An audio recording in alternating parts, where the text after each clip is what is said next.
Welcome to Positive Talk Radio. Our goal is simple: to explore evolving ideas one conversation at a time. So, stay with us as right now we present. We have got a tremendous author and program for you today. Her name is Kim Lengling, and she is right over there. And we're going to talk about her work that she does, a TV show that she does. She's all over the place. And we're going to talk about her and all of that stuff. So first of all, welcome to the podcast. How are you today? I am doing awesome. Thank you for having me. This is going to be fun. It is going to be fun. Well, first of all, what is it that you do? Well, what I do is I like my radio voice. I do. I've been told I have one too. You have a radio voice as well. I'm actually a co-host on a weekly 15-minute radio show called Voices for Vets here in my local area. It's on a local classic rock station. So we always banter back and forth about my radio voice. But so that's one thing that I do. It's I'm a huge advocate for veterans and those who live with PTSD. So I've for over 25 years been helping veterans out quietly on the back end when they need it.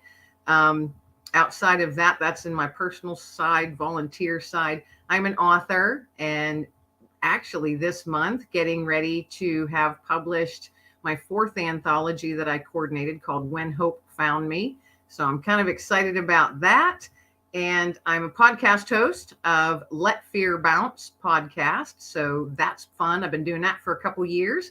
And I'm also the host of a television show that's an online streaming television show called The Right Stuff, WRITE, The Right Stuff, the author's voice. And it's all the episodes are authors from all over the world, from those who have just started writing to USA Today and New York Times bestsellers. They come on and they share why they write, their journey, how they got to where they're at. Just, so we can find out more about the authors. And then, they share a little bit about their books as well. That's what I do. And that's plenty. The interesting thing about that is that people will assume that are listening to this, it's like, you just kind of fell into this and it just kind of happened. But no, you made it happen in every step of the way. Everything that you've done, you've made it happen. Was there a moment in your life when you decided that this is the direction you wanted to take it? Yes, actually, it's an exact moment. When the world closed its doors, the pandemic, so many businesses and companies shut their doors as well. And mine was one of them. Well, I was a sales and marketing director.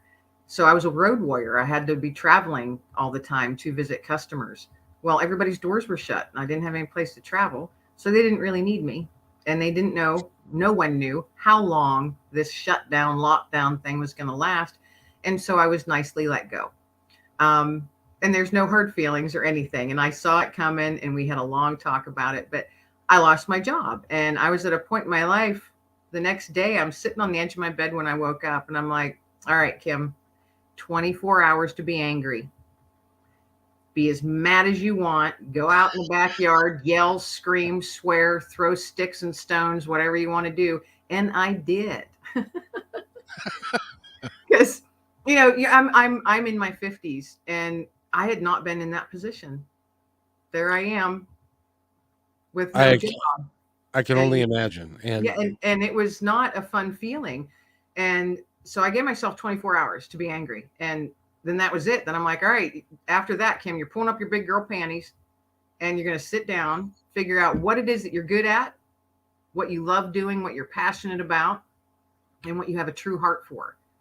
And I started writing in 2004 and having, articles and different things published in different magazines and that, but it was the stuff I did in the evenings to keep busy. Yeah. And I liked it. And I like sharing other stories. So I interviewed like dozens and dozens of veterans and shared their stories in local newspapers and stuff like that. And then I thought, I can do something with that. So I started coordinating anthologies, reaching out to people and saying, hey, I know you have a story, a personal story. You know, I reached out to people I knew and I said, is that something that you would want to share, you know, with the world? Even though you've never shared it with anybody else? You want to share it with the world now? We'll change the name to protect the innocent. Right. So I started doing that, writing my own stories and coordinating anthologies. In that first 12 months, I had 3 books published, 3 anthologies. And Wow. then in the midst of that, it was just because I was like, no, I'm going to make it happen. I'm not going to send resumes out anymore. I'm in my 50s. And quite honestly, I don't want a 30-year-old boss because I know more than they do. So, and that was my mindset. So I was like, you know, I'm not going to send my resume out. So I made that decision. Then I was like, well, then you darn well better make something happen. So I started doing the books. And then one morning I woke up and I went, you know, I'm seeing all kinds of stuff and hearing stuff online about podcasting. I don't even know what that's about. And this is just 3 years ago. So I Googled it and for 2 hours did some research. This is how it all started. I Googled it and for about 2 hours was researching and like microphones and lights and all this. I'm like, oh my gosh, it seems like a lot. But then I realized, you know, I could set up a nice little area for about $150 or less just to get me started. Because I already had a laptop and the computer and all that stuff. So I thought, all right, well, why not try it? So literally 2 hours after I started Googling, I recorded my first podcast. Wow. Yeah. I'm like, I don't know what I'm doing, but I'm going to do it anyway. And so here we are 2 years later. I've just recorded like my 154th episode and just, I've met amazing people from all over the world. And then from my podcast is how the television show came. I was a guest on someone else's podcast and they said, you know, you've got like great energy. And we know of a brand new television network that's looking for dynamic hosts for a family-friendly, clean network. And your story is great and you're an author. And what is it that you would want to do if you were to have a show? And it was just immediate. I said, I want to spotlight authors. And they said, you don't want the show about you? And I'm like, no, who wants to hear about me? I want to spotlight authors. And I go, so I would probably do something like that. And then I thought about it 2 or 3 days, chewed on it for a little bit. And then I'm like, well, why shouldn't you do it, Kim? Why not? Take a chance on yourself again. And so I did. And so that was almost 2 years ago now. And the shows, there's 8 episodes up now. And I'm currently recording season 2. There's 12 episodes to a season. And it's streaming online on like Amazon Prime, Fire Stick, Roku, Samsung, LG Smart, all different kinds of platforms. So yeah, that's what I've been doing the last 3 years. You I should know, be. it's insane. It's insane. People look at me, they're like, are you crazy? And I'm like, a little. Well, what did your friends and family say? Was it well? First of all, before I go there, I want to ask you this, because there are people out there. Because I also traveled for a living for like 5 or 6 years, and there are people out there that just say, well, you know, golly, you get to fly around these places, you get to go, you know, you get preferential treatment at the rental car place, you get to stay in night, you got a company credit card, you just throw it down and you can buy drinks for people and you can go out to nice dinners and and I did that for 5 years until one night I was sitting in Siloam Springs, Arkansas, in the 3rd story of a Motel 6. It's the only thing in Arkansas that you can get, and getting room service from McDonald's, watching CNN on a Tuesday night, and I'm going, nope, there's got to be a better way to live than this. And, you know, people don't realize that when you travel, what it is hotel rooms, hotel conference rooms, airports, airplanes, rental cars. You don't have time. And your days are like 16, 17-hour days. Yes. You don't have time to go do anything fun. No, you don't. And Pardon me. You're busy working all the time. All the time. And then at nighttime, when you get back to your hotel room after having that late dinner, that late, really nice dinner, and you get back to your hotel room at 9 or 10, you have to answer all the emails that have been blasting through your phone or your computer all day. Yeah, it's not, to me, it's not fun. And it was tiring. It got tiring quickly for me. And my worst was Valentine's Day. I was flying home from California via Alabama. And so we landed in Alabama, and I'm like, all right, rushing to catch my connection because we were cutting it really, really close. And I get there, and there's like hundreds of people complaining. I'm going, oh no, what happened? Well, there was a blizzard up home where I lived. So the airports were closed down. So Valentine's Day, this is how fun traveling is, folks. They shuttled us to this scary hotel.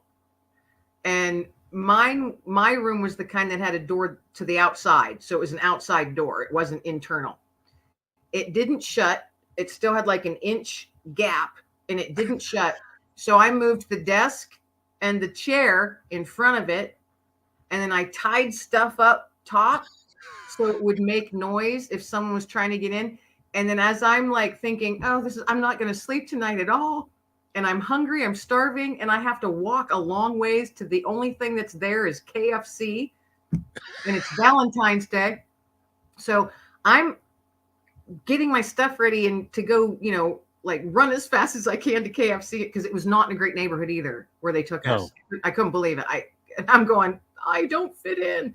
And this guy comes and knocks on the door, and he puts his eye up to the crack.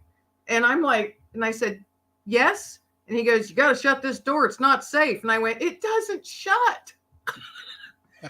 It won't shut. He goes, I'll see if I can get somebody to take care of it for you. And I went, but who are you? All I see is an eyeball. Exactly. So that was, when I finally got home, and then it was the next day, of course. And then when I got home, I had to chip off like a half an inch ice off my car out of the long-term parking lot and drive 2 hours to get home. By the time I got home, I was really, really sick. I mean, like with a horrible flu.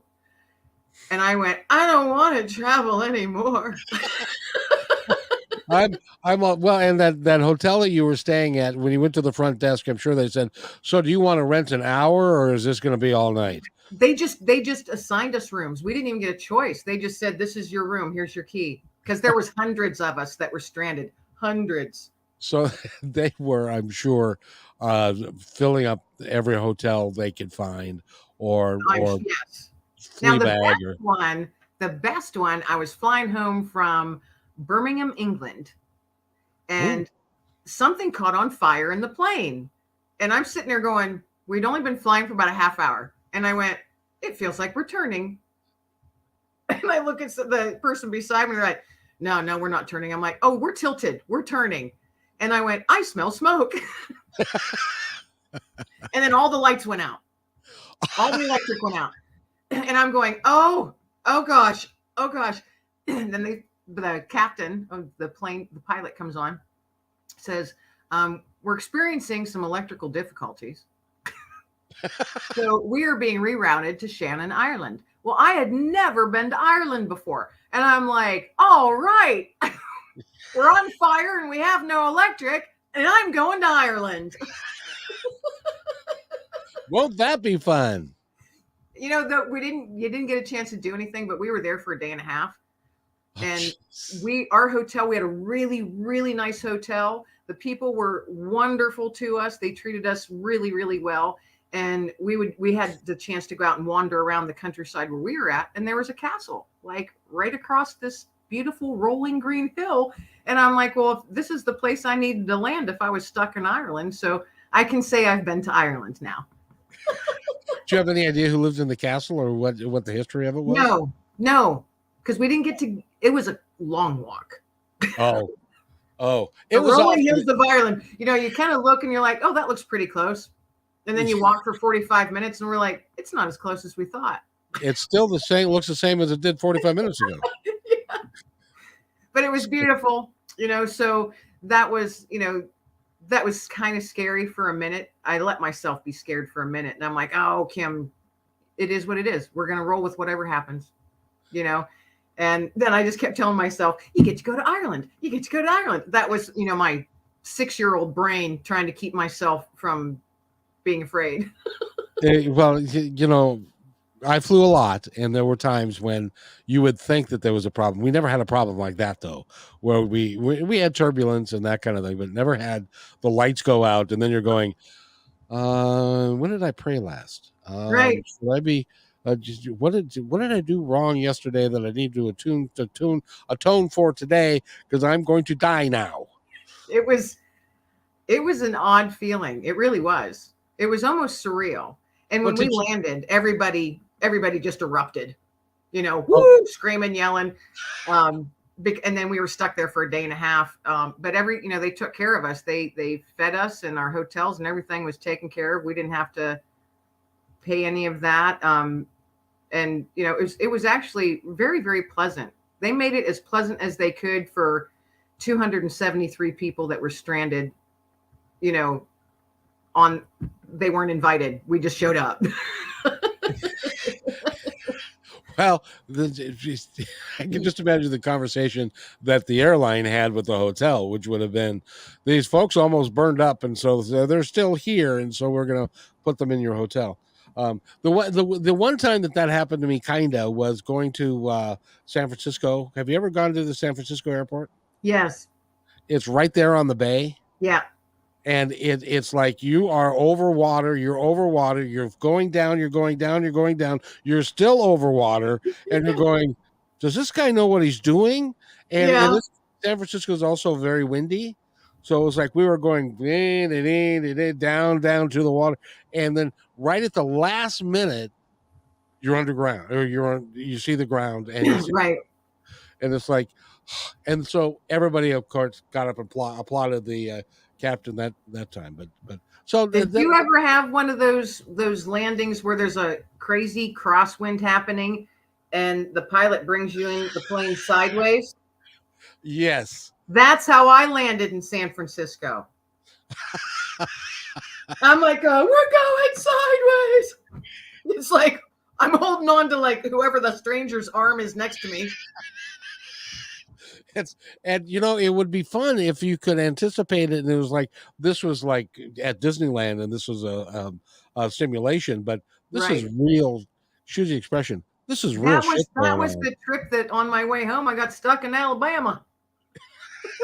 Which I can think of. I used to sell chicken, and so I went to the South a great deal, and I can think of many places I'd like to go. Sadly, Alabama ain't one of them. Well, what I saw wasn't great. No. I'm sure there's much, much better than what I saw. I was confined to my room with a door that wouldn't shut. And you couldn't even get to the KFC, which is the only thing in town.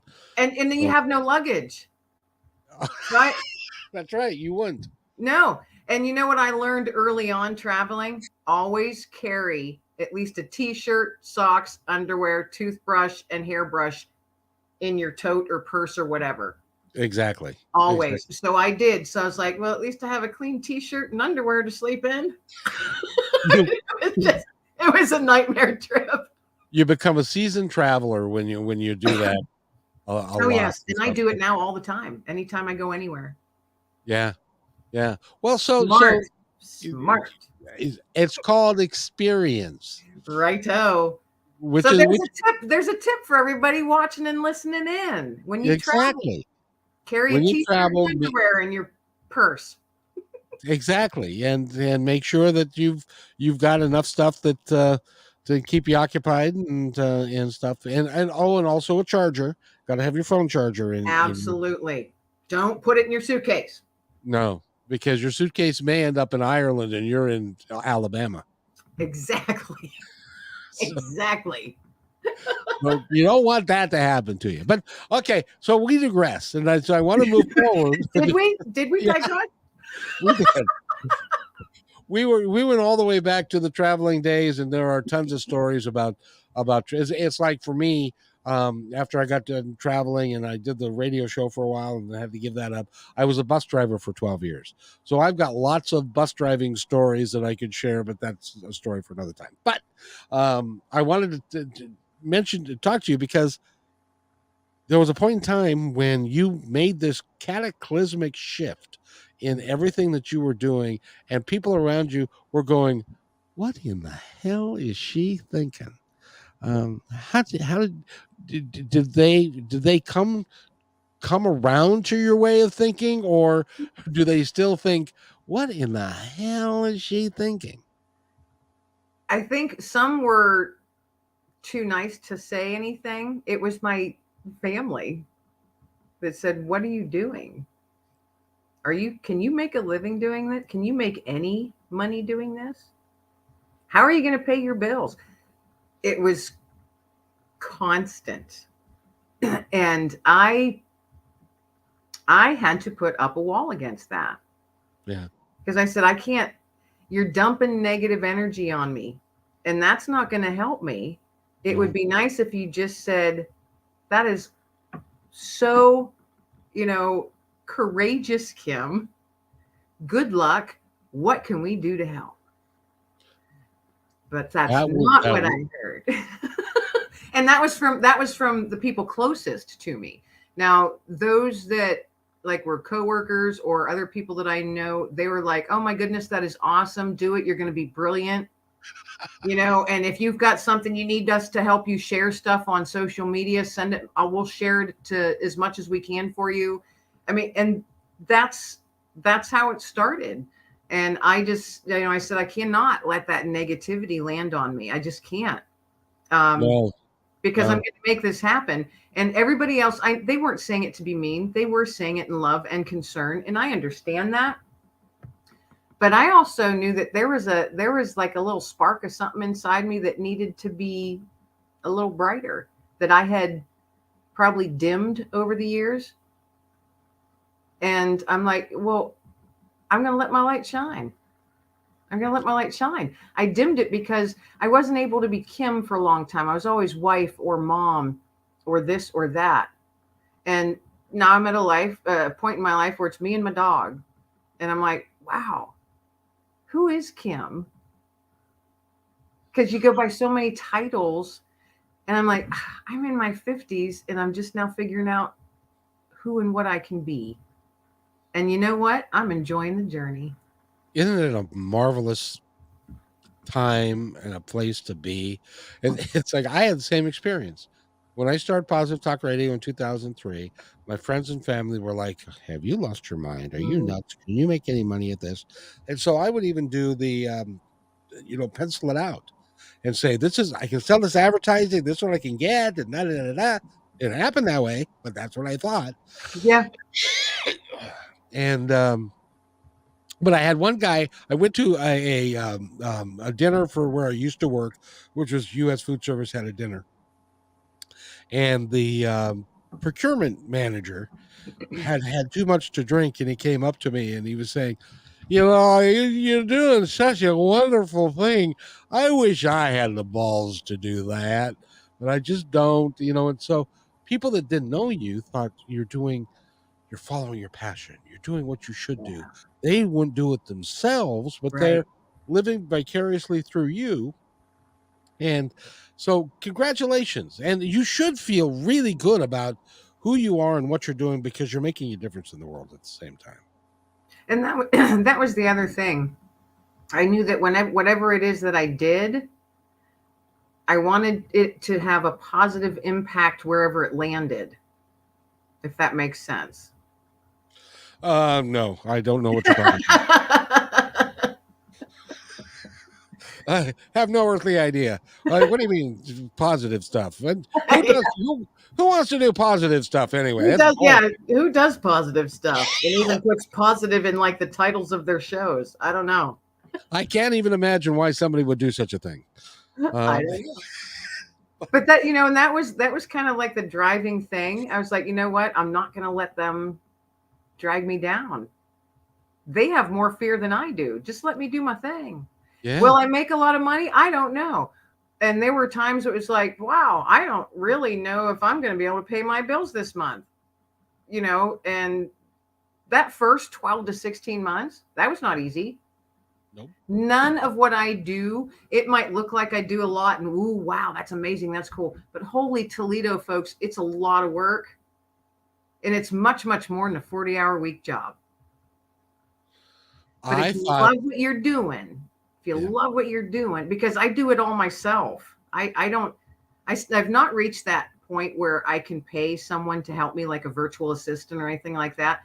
When I get to that point, oh my God, I am going to do a happy dance in my backyard with my dog when I reach that point. And I'm slowly creeping there. And I'm like, you know what? This is going at the pace it's meant to go. I'm not going to force it or push it because all that does is put stress on me and I don't need it.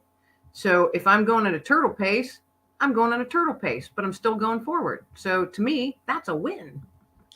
exactly. And by the way, we need to talk before we leave today, because I may have I have a name for you that may help with virtual assistants and stuff. But we'll talk about that. But what you're doing and what I'm doing, and honestly, when I was doing Positive Talk Radio the first time in 2003, it was self-funded as well, and I spent probably $75,000 of my own money and lost it all. And of course, that's when that's where the wife went, and she went down the same. Anyway, never mind about that. But but it was, I felt driven to do it, and I still feel driven to do it, and I can do it now. Things have totally changed, and the universe. I don't know how you feel about the universe, but for me, it is lined up so that I can do this because this is what is required of me, in my opinion. No, I feel the same. And you know what though? There's not a lot of us out there. Not yet. Hopefully, there'll be more. I'm thinking there's more, but I've not met a whole lot. Um, because the fear factor of, oh, it's coming out of your own pocket, and because I'm sitting there going, oh, should I put this on my credit card? I need this to make this work, better. And you just said 75 grand. I haven't spent that much, but I spent more than I should have that first year, and that I didn't have. And I've never done that in my life. I'm very frugal, and I watch every penny and I know where it's all at.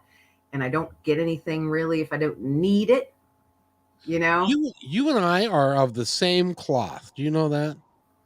I've got a pair of shoes that I bought 3 months ago. It's still in the box, in the bag that it was delivered by Amazon, because I'm wearing the old pair of the same style because they haven't totally worn out yet. Well, and sometimes you have to do that because by the time they do wear out, your favorite shoes, they're going to be discontinued or something. Exactly. You have to think ahead on things like that sometimes. See, we're smart. See how smart we are? Exactly. And we know what we're doing. We know, yes. We know what we're doing.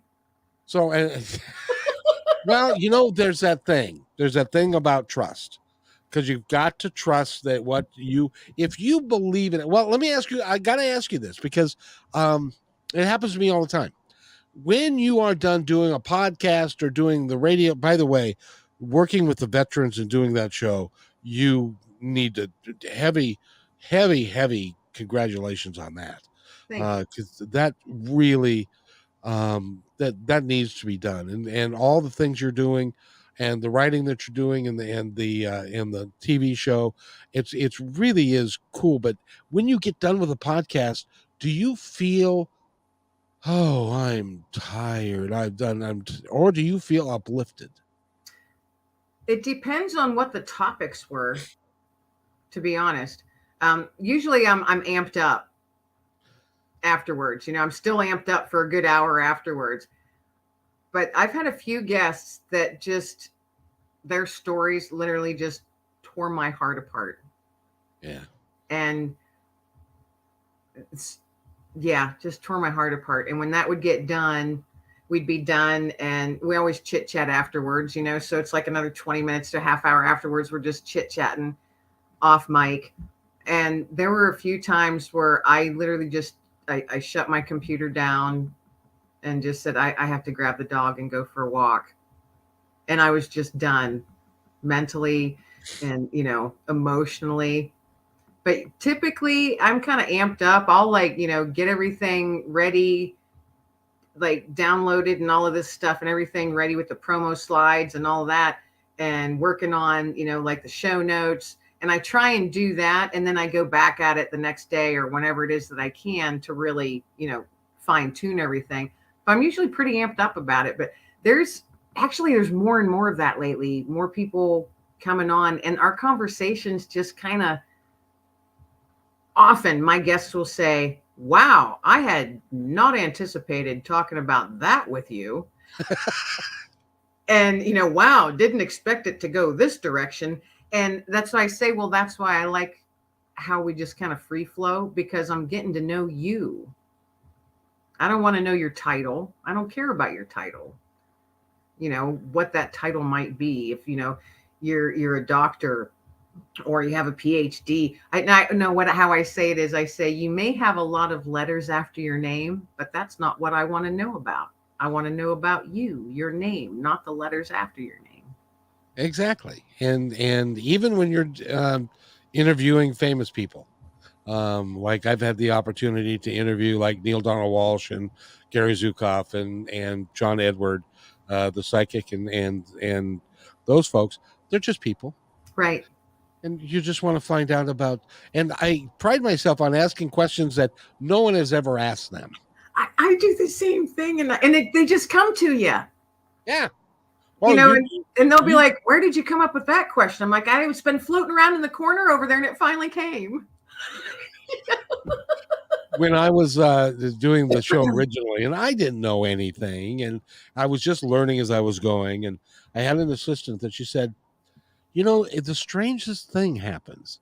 And I said, what do you mean? She said, you'll be interviewing somebody and a question will come into my head and then it'll come out of your mouth. How does that happen? And I said, I don't know. It just comes to me. And it just comes to me. So I asked the question because and she said, that's weird. That's uncanny. Because that happened. She said it happened all the time. And you do the same thing. Yeah. And I didn't realize it until people started saying, after we'd be done, they're like, holy cow, I can't believe I just cried. And these are like men. I cannot believe that I just broke down crying and I had never anticipated sharing what I did. And I'm like, I'm glad you did, because obviously you needed to. It just happened to be on something that the whole world can listen to. Exactly. But did you know that is a rare and wonderful gift that you have? I'm ridiculously empathetic. And I think you are too. I get vibes from people, whether it's through this medium or in person. And you can catch, at least I do. I catch that every once in a while. I could physically feel it. And then, I kind of sit there and listen and watch as they're talking. And then the different questions will come up that have literally nothing to do with why I wanted them on the show. I'm like, well, I think I need to ask this question. I think I'm being nudged somehow to ask this particular question. And I've never been told I'd rather not answer. No. And they can. Any of my guests can say, I'd rather not talk about that. And I'd be like, okay, let's move on. But I've never had anybody say that. They've literally some of them have just poured their heart out. And you realize as they're talking, they probably haven't ever done this. And they're releasing something that they've been holding on to for so long, and they didn't realize just what a negative anchor it was and how it was weighing them down. And emails I would get afterwards say, wow, I was kind of embarrassed, but I feel so much better. And I just sit there and I'm like, oh, okay. I'll start crying reading these emails that I get from some of my guests. I'll be like, oh my gosh, okay, I did the right thing. It's ridiculous. I mean, I get really invested when I have a guest on and they're sharing their heart. That's hard. That's a courageous thing to do. And I am over and over again humbled by what my guests share because they feel safe enough to share it with me. That's humbling. Truly, truly humbling. But it's also a rare gift that you have, because a lot of hosts. I've talked to a lot of people that do that are on a lot of podcasts, and they say, well, a lot of them will have scripted answers and scripted questions, and they'll just read off the list, and they're not really listening to what you're saying. They Mhm. just want to get through the list and stuff, and so it becomes a completely different thing than if you're having a conversation No, and you're yeah, trying. I don't. Well, you don't do lists either, do you? Oh, No. oh, I Well, can't. obviously not because we talked for how long about our travel. And I didn't even know before we got on here. I had no idea that you were traveling as well. See, that's what makes this kind of doing it this way fun. It does indeed. It does indeed. And I find out more about people and their hopes, their dreams, their desires, where they come from than any other way. I can't do it any other way. Yeah. And I've been told I should, this according to this manual here. Let me show you this manual. It says over here that you're supposed to see, it says right here, you're supposed to have scripted questions so that people can, so that you have everything prepared and stuff. It's like, phooey, I'm not going to do that. I can't. And it said, then you're never going to be successful. Well, okay, then I'll, but I can't do it that way. Right. Um, Me either. Because you know and what that is, and I've had people tell me that too. Well, I've got this great book that you can, read, Kim, and it tells you just how to do a podcast. And I'm like, do you have a podcast? Oh, well, no, I've been a guest many times. Oh, so you've never done one yourself? Well, no, I've been a guest. Okay. I don't need your book. Thank you. Thank you for thinking of me, but I don't need it because to me, you know what that is? That's like having a boss again, yes, a boss telling you what to do. yes, indeed. And you Maybe can't. that's the wrong mindset, but that's how I look at that. And I agree with you. Yeah. I don't want script. I don't want a list of 10 questions that I should ask because it would distract me. Because I'd be like, oh, we're running out of time and I haven't even gotten to question 6 yet. So I would be Right. distracted and you wouldn't even be able to truly listen. And if you're a good host or a good friend, good spouse, whatever, you have to learn the fine art of listening. And It many people don't have it. it is a fine art indeed. Indeed, because if you aren't listening, I was a sales manager, and I had 12 guys and gals working for me, and it always bothered me that, and occasionally I'd go with them into a cold call. Cold calls are hard to do. Yes, they Uh, are, but I loved it. well, see, you and I are kind of odd that way, but for a lot of fun, and so it's stressful to do a cold call, and you're trying to get across to the guy why they should buy from you and what you've got and so forth. And so there would be many times we'd be talking with the owner or the buyer, and he would say something, and the salesman that was conducting the cold call, it would go right over their head because they weren't paying attention, they weren't listening to what the man said or the woman said. So because they were formulating in their mind what their response was going to be to what they thought he said, and so they end up, then they regurgitate the same old shit again that they did on the last cold call, and they're not listening to the guy and or the gal, and so it fails. Inevitably it fails because Yeah. they're not listening. Podcasters who don't listen to a guest and are able and not able to pivot based upon the direction that the guest wants to go will not succeed, and it won't be very good. That's my opinion. No, I agree. And I agree wholeheartedly with it won't be very good. I've listened to a few episodes of other folks, and you're like, wow, that just sounds so canned. And even the guest was stiff in their delivery. of their answers to the questions. And And I'm you like, know well, what? they don't feel comfortable. That's why. You're right. Yeah. So that's why I tell people, I'm like, I do audio only when I drop an episode, it's audio only, but we're going to record so we can see each other. Come as you are. That's what I tell all my guests. Come as you are, grab your favorite cup of coffee or whatever it is. If the dog barks, the baby cries, you have to sneeze, fart, whatever, just do it. Just let it go, and we'll just do this and count to 5 and give me a buffer to edit. But don't be embarrassed. Who cares? It's life. We all have a life to live. And if you're doing this from home and you got a baby or a dog or a cat, the tail keeps going across the screen. I've had that too. This cat tail. Totally silent, and my guest just kept talking, but the cat just kept going back and forth. And I finally had to say, "That's your cat? What's your cat's name?" I literally had to interrupt her and say, I've been watching the tail go back, and what's the cat's name? Just gotta roll with it. And that's why I do everything live, and I don't edit for content, because some of the most precious things come out of the mouths of people when they are not feeling scripted.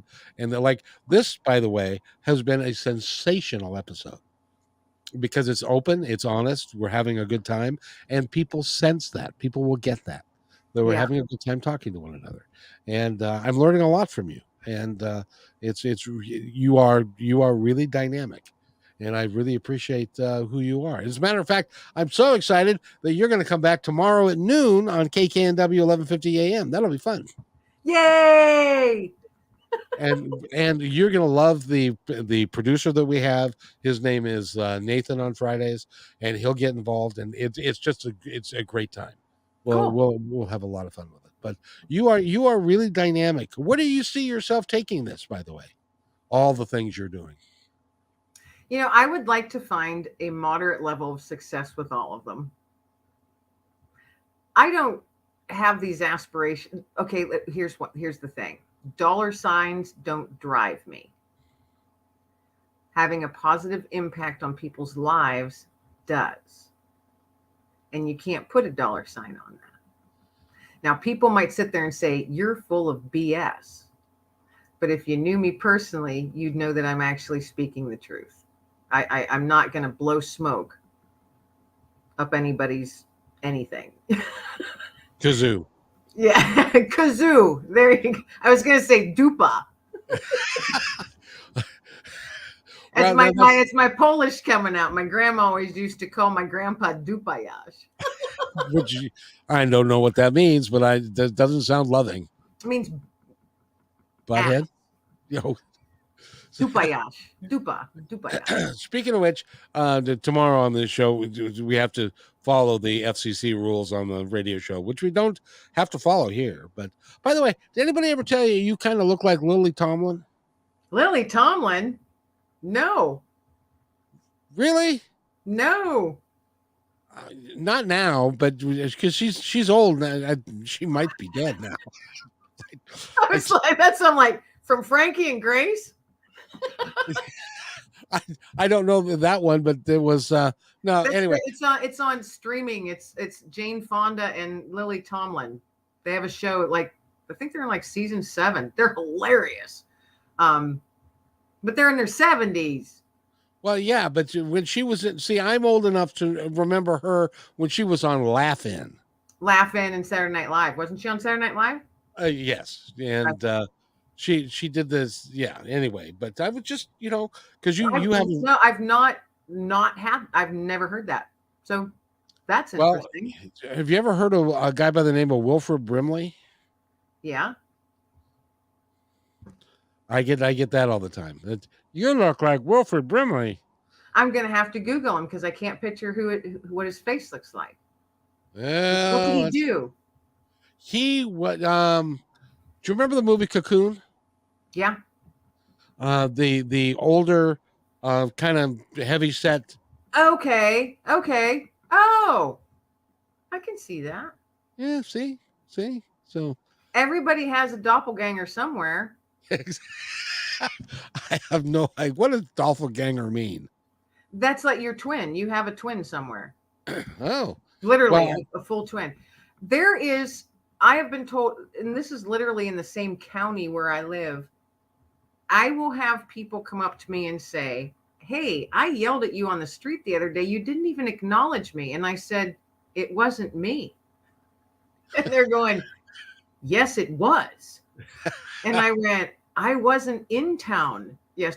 But I've gotten that so many times over the years. And people, they said, "Kim, you've got someone who looks exactly like you, the same build, you walk the same way, the same profile. I have like the slight bump in my nose." They're like, "It's exactly this person." And I would love to finally meet this person because they're probably getting yelled Kim all the time. And they're like, "Who is this Kim person?" But that's what a doppelganger is. It's your twin somewhere. Everybody has one. I believe that. I believe that. So so you're going to continue doing what you're doing. Oh, I wanted to ask you because I graduated from high school in 1975. The Vietnam War ended in that year, 73 more so, but Yeah. they flew out of, the helicopters lift off in 75. Yeah. And I knew quite a number of people growing up that were Vietnam vets, and how shabbily we as a country treated those guys who, by and large, were drafted into the military and were fulfilling their obligation when they went to Vietnam. And it wasn't a choice that they made. And we treated them so poorly that when they came back, and so many of them ended up homeless, and many of them took their own lives and stuff. Can you talk about the work that you do with the vets a little bit, because I think it's so damned important.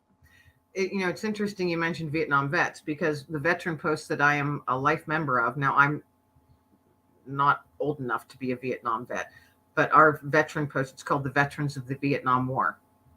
Um, and they're open to anybody honorably discharged from any era. And I'm known as the kid because I'm the youngest one, because they're all hitting 70 and over now.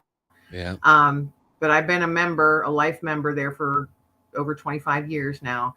And those are the guys, they're all my big brothers, and I'm their little sister. And it's a family. We truly are a family, and we look out for one another, because a lot of times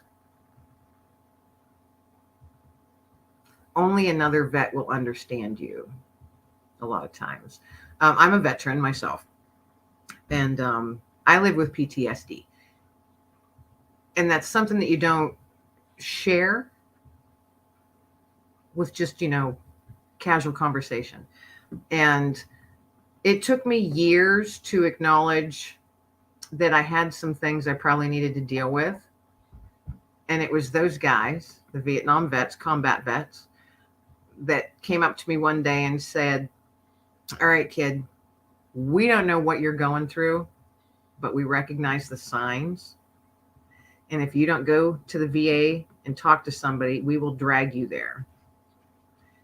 Because I had become very ill, lost a lot of weight, wasn't sleeping. I was smoking like a chimney. Thankfully, I never was drinking or doing drugs or anything like that. And I never thought of taking my own life. But I was in a very, very dark place. And I told them, "F you. I don't need any help. Leave me alone." A week later, they drug me to the VA. Kicking and screaming. Yeah. And MFing them. And yeah, I was a totally different person back then. And they took me. And at that time, this was quite a while ago. At that time, there was nothing in the VA in place for female veterans. And there was certainly no female counselors. And so there I am in front of a male counselor. And the first thing he said was, "We don't know what to do with you. We have nothing in place for you for what you've been through being a female." I said, "Well, at least you're honest." And that was literally all I said. We sat there and stared at each other for 45 minutes. I said nothing. And those guys, those Vietnam vets, from that point on, have all my respect and all my thankfulness. They've got my heart. And I have had their six for years, and they've had my six for years in many, many ups and downs in our lives. Many. And from that, gosh, I will do whatever I can to help a veteran who's struggling. Whether it's giving them my last $10, whether it's getting them some clothes because they're homeless or soon to be homeless, they're living in their car, they're sick, they might need counseling, they need something, or they're just afraid because of what's going on in here. It's scary. And sometimes it's only another veteran who will get it, who will understand that darkness, because that darkness is scary. It's very hard to face your own demons. It's very hard. And when you have another veteran share, that is so humbling and so courageous on their part, but what a huge blessing. Because I'm like, oh my goodness. Now I know how to help them. Now I know what I can possibly do. And I wouldn't change any, I'm going to start crying. I would not change how many tears I've shed, how many hugs I've had from smelly, stinky homeless men. I wouldn't change any of that, because everybody that I've tried, along with so many people, the men and women in my post, you see these people now thriving, and they had nothing. They were living in their car. One gentleman was living in a shack with a dirt floor. Oh, a shack with a dirt floor. And we're like, not on our watch, soldier. Not on our watch. So I will not stop doing what I do for veterans. And I won't stop sharing their stories, because they need to be heard. And hopefully, by God, lessons will be learned from it. And we won't have to keep making, as a country, the same mistakes over and over again, and putting people in situations that they never should have been put in to begin with. I will always support our men and women in the military. Always, always, always. And I will defend that to anyone who wants to argue with me. Actually, I won't argue with them. I don't argue with people. I just, I'll wave my flag and walk away. First of all, thank you for your service. Yeah. I'm sorry that what happened to you happened to you. And the circumstances are not important to share, but it was horrific for you. I can't imagine, if you haven't been through it, if you haven't gone and been in combat, or seen friends of yours be in combat, and the things that happen to them, and just being in the military. It can be my uncle. My uncle basically died because he was in the military. He got in those days. This is back in 1971. In those days, it was just called he was depressed, and Right. so they would give him uppers for him to wake up in the morning, downers for him to go to bed at night, and that's all they could do for him. They had And drink in between. and drink in between. And so he ended up walking up. He was at Western State Hospital in Western Washington, and he wanted to come to our house. We think the only way he knew how to get up there was to go up I-5. So he started walking up I-5 in the middle of the night and was hit by 7 cars. They think. And he obviously passed away. Yeah. And it was because of his service in the military. And he was there in the 60s. So if he wasn't in Vietnam, he knew guys that had been, Right.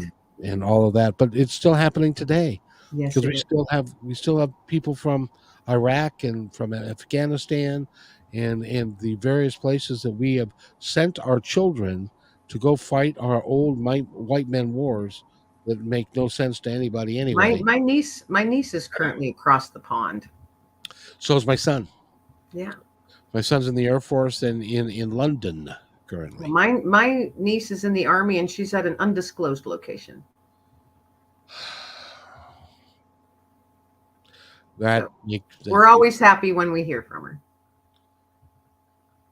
and that means she's in harm's way somewhere. Undisclosed location. Yeah. Yeah. People can read between the lines. I've gotten really good at it. And you know what? I didn't anticipate that this conversation was going to go there and go where it's gone. And my heart, number one, goes out to you. I'm so impressed with the human being that you are, and the feelings that you have for people. It's just you're a stud. You're a studette. and That's a and, new one.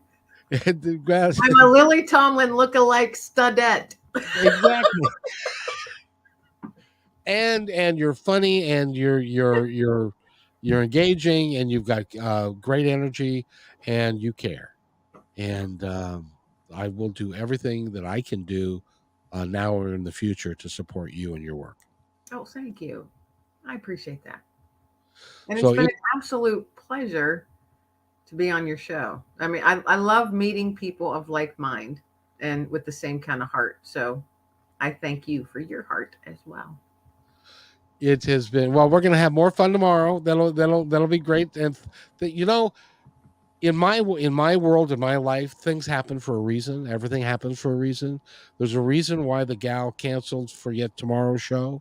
It's because it cleared the way for you to be on the show tomorrow, because there's somebody in Seattle who's going to be driving at lunchtime, and they're going to listen to that show that we're going to do, and it's going to help them.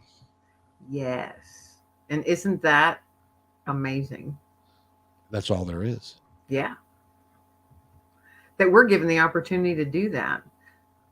Now, for me, I'm a Christian, so I feel like God's, whenever I say nudging, that's God, the big guy nudging me. Yeah. He's opening up those doors, and it's very cool to see how he works sometimes. I grew up Lutheran. I've got more of a spiritual Eastern bent to me, but it doesn't matter because it's the same in my mind. It's the exact same thing. Yes, that's And the feeling. I do not need to put any labels on it, Right. because it is what just happens, and it comes from inside you. It comes from inside your heart. And so if anybody gets anything from this podcast today, I hope that they will get this. Follow your heart. Do what your heart tells you is the best thing for you, for your family, and follow through and do it. And follow your passion. I agree. I knew you would. We could make a song. We could, as a matter of fact. We could make a song about follow your passion in your heart. There probably is. There might be a song like that, but it wouldn't be like ours. So, did you ever see Braveheart, the movie? No, I actually couldn't bring myself to watch it. Sometimes I can't watch shows like that because they rip me apart. I get it. And it's one of my favorite movies because of it's done really well. But there's a scene in it where William Wallace's father and his brother go to fight the British, and they die in it, and they bring the bodies back to the house, and they are dressing the bodies and getting ready for a burial, and William Wallace is sitting there, and he's kind of daydreaming, and his father, who is dead at this point, turns his head, looks at him.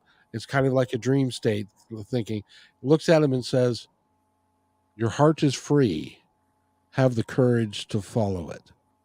And that is like my mantra. Your heart is free. Have the courage to follow it.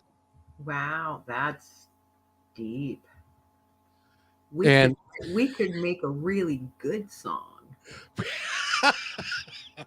We could, and I know people that know how to write music too. Yeah, I was going to say I can sing, but I can't write music. Well, I actually had a guy that his name is Tommy Tika, and he wrote a song for me Oh, for how my show. cool! Yeah, Do you and have a so jingle for your shows? Do you have a like a? Did you write a song like a jingle for your shows? what he had.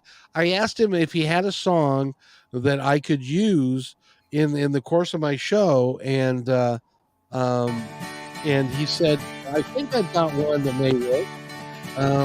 And so, but he hadn't finished it yet, and so in this with this one,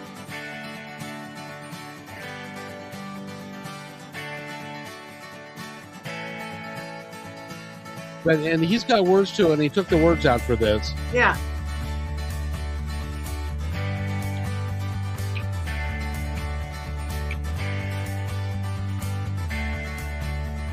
I like it. I can hear other things in my head jumping in there. Yeah, and we just so There you go. Yeah.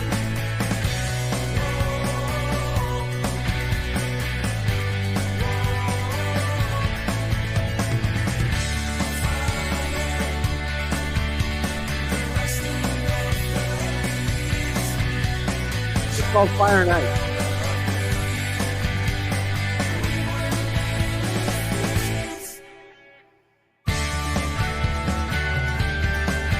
This is my favorite part.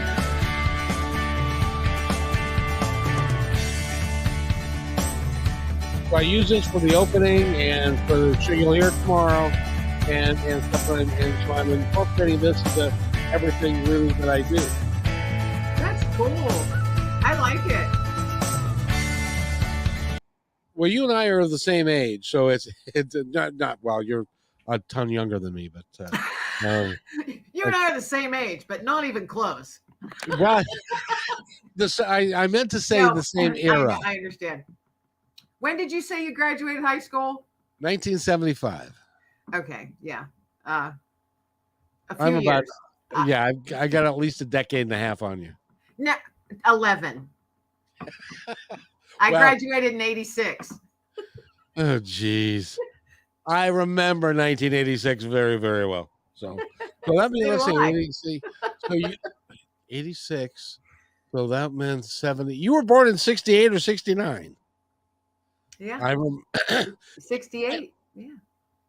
and you missed out on the Beatles. You missed out on the JFK assassin. That's not much to miss But out the on. Beatles, my parents listened to, so I grew up listening to the Beatles and the Mamas and the Papas and the Kingston Trio Oh, I like your parents already. and all of that. So that's what I grew up listening to. Yes, so did my kids. They had no choice. Yeah.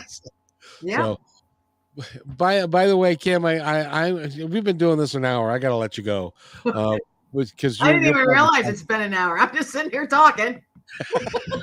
and we're going to talk more tomorrow. But I want to thank you so much. And before we go, I want to give you the opportunity to talk to our audience that's listening now, and there have been some that have been listening, and the ones that will be listening in the future. I want you to tell them anything that you would like them to know.